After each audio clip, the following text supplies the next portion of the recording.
عالم کہ کوئی ایک شخص بھی حق میں نہیں تھا کہ یہ صلح یہاں اس وقت ہو، لیکن محمد رسول اللہ ان کی اطاعت، اس کا سب سے بڑا ٹیسٹ وہاں ہوا ہے۔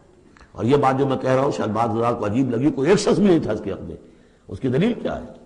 اس کی دلیل یہ ہے کہ جب حضور نے جب صلح ہو گئی مکمل، آپ نے فرمایا مسلمان اٹھو، احرام کھول دو اور یہی قربانیاں دے دو۔ کوئی نہیں اٹھا، ایک بھی نہیں اٹھا۔ دوسری مرتبہ کہا آپ نے اٹھو بھائی، اب ہو گیا بات، بس جو ہو گئی، اب یہی احرام کھول دو، کوئی نہیں اٹھا۔ تیسری دفعہ کوئی نہیں اٹھا۔ آپ دلگیر ہو کر، دل گرفتہ ہو کر اپنے خیمے میں چلے گئے۔ ام سلمہ رضی اللہ تعالیٰ عنہ ام المومنین آپ کے ساتھ تھی، ان سے جا کر کہا میں نے 3 مرتبہ مسلمانوں سے کہا ہے کہ اٹھو اور احرام کھول دو، کوئی نہیں اٹھ رہا۔ انہوں نے کہا، مشورہ دیا کہ آپ کسی سے کچھ نہ کہیں، اپنی زبان سے کچھ نہ کہیں، آپ اپنا احرام کھول دیے۔ بس آپ آئے باہر، آپ نے قربانی دی، احرام کھول دیا، اس پر اب سب اٹھ گئے۔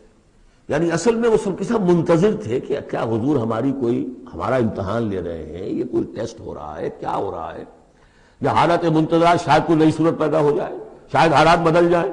لیکن ان کے لیے یہ بڑی انہونی سی بات تھی کہ عمرے کی نیت کر کے ہم نے احرام باندھا ہوا ہے۔